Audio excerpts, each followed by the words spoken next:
Iraq. Yes. Okay. Yeah. And you have with you a bomb dog? I have Louie, who Louie. is a retired explosives dog that worked for one of the contractors in Iraq and is now retired because he has epilepsy. Oh, wow. The contractor or the dog? The dog. The dog. I never thought of a dog having epilepsy. Oh, yeah. They do. And, yeah, in fact, it's pretty common in labs. So he's on medication now, and we've got it under control, but they could no longer continue to use them to sniff out explosives. So.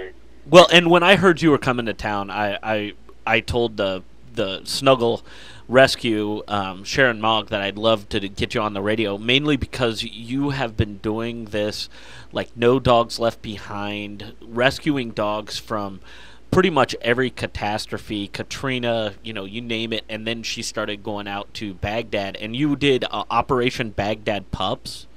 Yeah, that is the program of SPCA International, which began in February of 2008 when we brought our first dog here from Iraq, and it was a Border Collie mix named Charlie, who's now living in Phoenix and doing really well with the soldier who really is the reason that the program began in the first place. He was desperate to get this dog that he had befriended while serving in Iraq home and had tried every way he could think of to make it happen and wasn't getting very far with it. And SPCA International got the plea for help, and we were just so moved by the dedication he had towards this dog that we agreed that we would attempt to try and make it happen. And I think we were all equally surprised when we actually managed to pull it off.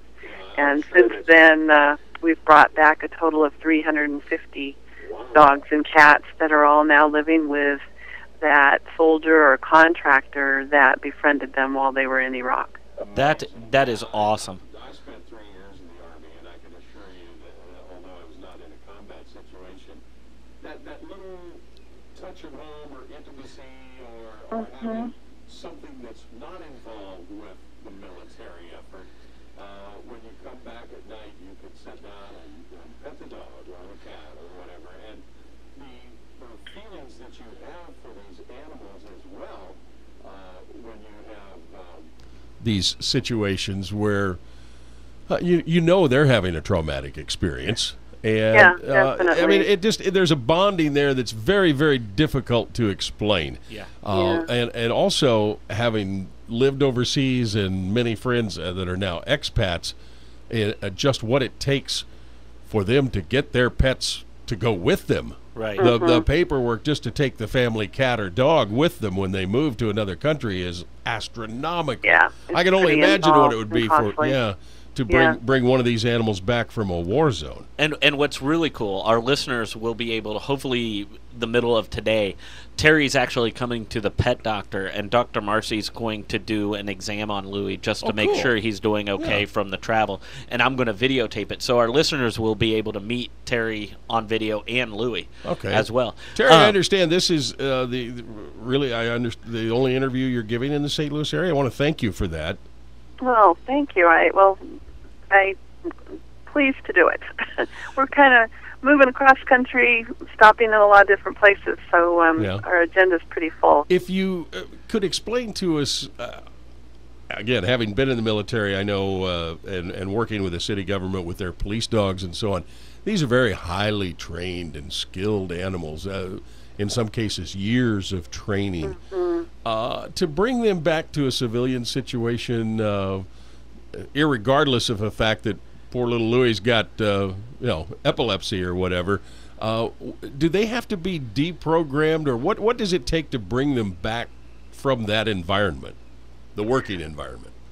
Well, SPCA International became aware of the working dog situation because of Operation Baghdad Pups, and the dogs that we've interacted with are ones that actually belong to private contractors. They do not belong to the U.S. military. Okay. And the security company that we use that assists us in transporting our Operation Baghdad Pups dogs and cats around Iraq so we can get them out of the country, these were dogs that belong to them.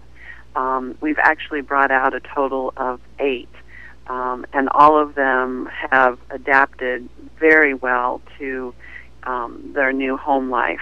And I think that's partly because Reed Security, who we use, has someone living with them 24/7, and has not only are they worked as working dogs, but they also treat them as a companion animal. And that's the case with most of the police dogs too. Yeah. The handler that's assigned to them, they go home with them every night.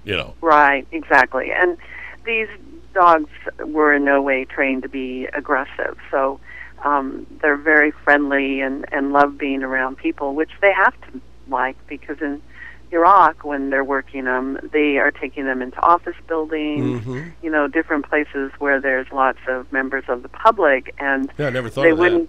wouldn't be very effective in doing their job if their primary interest was to go after people. It always amazed me with the police dogs when I was working with the city that here was a dog that was trained to attack. No question about it, and sniff out things, and very highly skilled and trained animal that went home with the officer every night and played with the kids. Right, exactly. There's they're an on and off animal. button. Yeah, they're amazing animals. Yeah, well, and SPCA International is, we're on a hiatus for the summer because it's too hot to bring animals out of the Middle East. The risk is just too high. In the transportation, you mean? Yeah, whether transporting them by ground or air. So we resume missions again in October. But we're hoping in October to be able to bring out another 6 dogs that belong to the security company that we use. How much paperwork does it take to bring a dog home? I can only imagine. It's pretty involved, but we've been doing this now for 3 years, and we've gotten it down to a system, and we work very closely with the Centers for Disease Control here in the U.S., so they're aware of every group of animals that we bring into the country, and they're closely monitored, and the success rate has been so high, and of course, as you talked about, that human-animal bond that is formed between these dogs or cats and that individual while serving in Iraq makes this program so important. And one thing, we knew going into it that these dogs and cats are making a huge difference for the soldiers when they were over there serving. Yep. But we've also seen that they've played a tremendous role in helping these men and women readjust to being back here in the States once they get back home. Right. I have to assume that there's a period of quarantine. How long is it, and do the people that travel with them stay with them during the quarantine? We have to have them vaccinated before they come into the U.S., preferably for 30 days, which is what we're usually able to accomplish. If not, then whatever that difference is, if it's a difference of 5 or 6 days before they reach the 30 days, then the animals are quarantined to the home where they're going to be living. Okay. There's not a quarantine in a kennel, and great. We're very adamant that is abided by, and again, we've just been so successful. Is there any way that, and are you open to assistance from people in the form of funding, etc., or how can someone help participate in this program? Well, we definitely could use the financial help, and I think the one thing that makes Operation Baghdad Pups a really unique way in which to give is that not only are you helping these incredibly deserving dogs and cats, but you're also helping the military. The average cost, everything considered, to get one of these animals to the U.S. is about $4,000. The biggest part of that expense is the cost of the security company to go out and pick up the animal and get it back to where we stage the animals until they're ready to fly.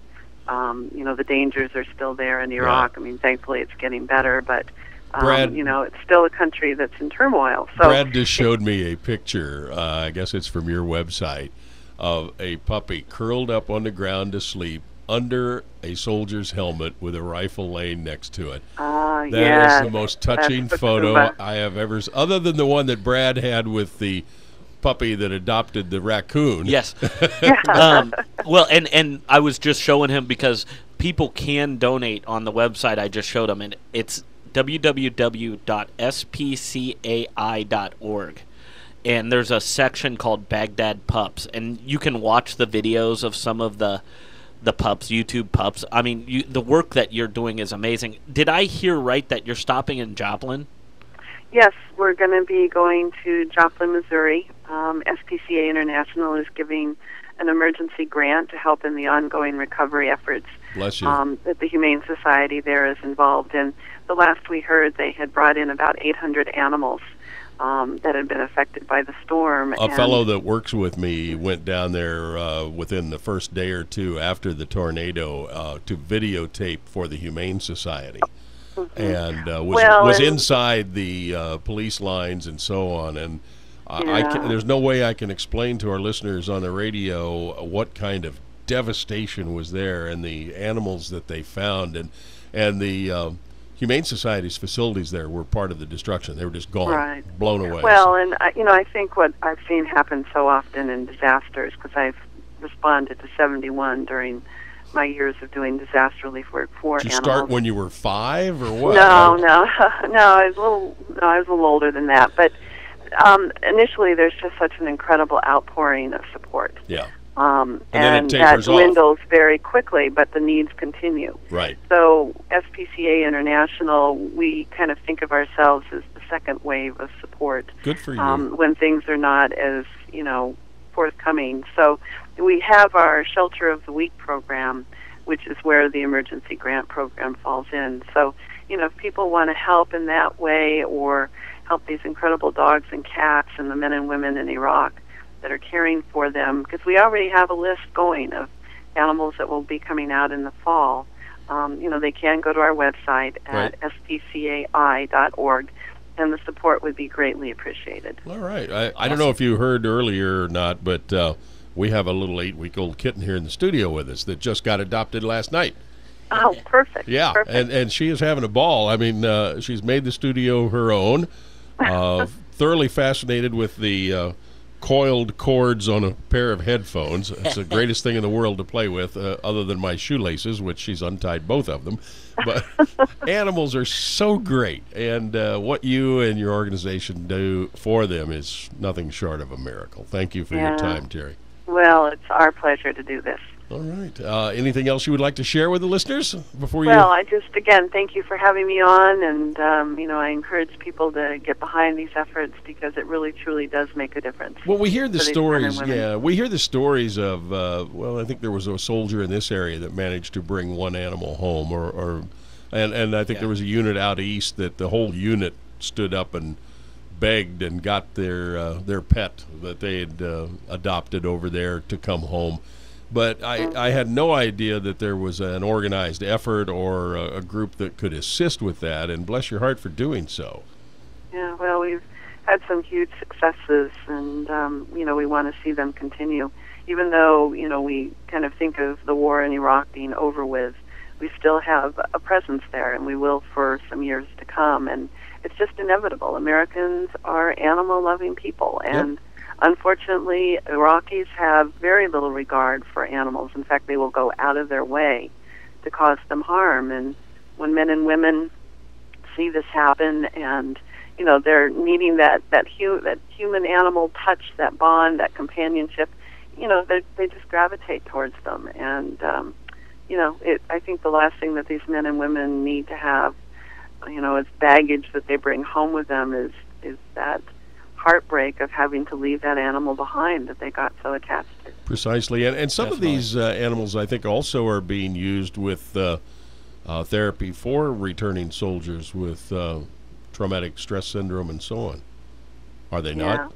I mean, exactly. Well, we have Barkbusters is a national franchise of dog trainers, and we have some other individual trainers who part of the program is that they work with all of these dogs when they come back. We haven't found a trainer for the cats yet, but cats, are cats, and they tend to kind of just go with the flow, so they're doing pretty well. But, we have really put forth the effort to meet all the needs of these dogs and their families so that it's a successful, relationship. And, it's worked out really well. And, I think the dogs in Iraq, they're exceptional. I've been in the animal welfare movement now for 28 years, and I've obviously been around a lot of animals, and those that I've met now through this program that are coming from Iraq are so incredibly intelligent and I truly think that they know that they got the biggest break of their lives. Oh yeah, And they've been through a lot. They've experienced what they've experienced. No animal nor human should experience, and they're resilient enough to appreciate it. Yeah. Yeah, so we're just really pleased. And as we make our way, our final destination is California. People can go onto our website and read the blog. We're on a trip called Positive Progress for Animals. And we're stopping in many different locations, and along the way we're visiting Operation Baghdad pups, dogs, and cats that are already home, and it's just so gratifying. Oh, that's awesome. To see them. We need to take a break, so I do appreciate your time. Your website once again, Terri? spcai.org. Great. Awesome. And Terri, I will see you around 9:20, 9:30 at the pet doctor. I can't wait to meet good. Louie. Likewise. Okay. All right. We'll see you then. Take care. Bye. Bye-bye. What a marvelous, just, wow, what can you say? Well, and it's one of those, you know me, and the listeners know me. I'll do pretty much anything for animals. I'll get waxed even. What's this about your being painted blue? Okay, painted blue, it really has nothing to do with animals. But pardon the pun, but you are a sick puppy. You are a sick puppy. June 25th, which is Saturday, is Global Smurf Day. I didn't know about it, but there's a Smurf movie coming out, and we are Smurfing out the Rascals Stadium tonight. So if you're going to the Rascals game, if you weren't planning on going to the Rascals game, go wear blue. I have lots of Smurfy prizes. And you are going to be painted I'm blue. going to get body paint and let the kids paint me blue. I'm not even going to paint myself. I'm going to let the kids there do it. I remember the kid when you were getting waxed go, make it a longer strip. It'll hurt more. Yeah. And you're going to turn them loose with paintbrushes. Hey, they shaved my head, so it's something fun for the community. But yeah, Terri, I'm beginning to worry about you. I think there's something, speaking of your head, there's something either wrong in there or not in there. I'm just fun. I'm a fun guy. You And are. Terri, I have to say, I've never talked to or never read more about somebody who has done so much for animals. Yeah. She's been in 71 Different catastrophes. That's amazing. That's unreal. Yeah. So hey, we do have to take a break, right. Okay? But when we come back after the news, we're going to talk with a gentleman about the economic development of St. Charles County here in the Westplex. Awesome. Whether you are a business or an individual, I think you will find this extremely interesting and something that you'll want to know about. So don't go away. We call it McCarthy and Friends on the Voice of the Westplex, News Talk 94.1. The all-new Sky Screamer at Six Flags St. Louis is now open.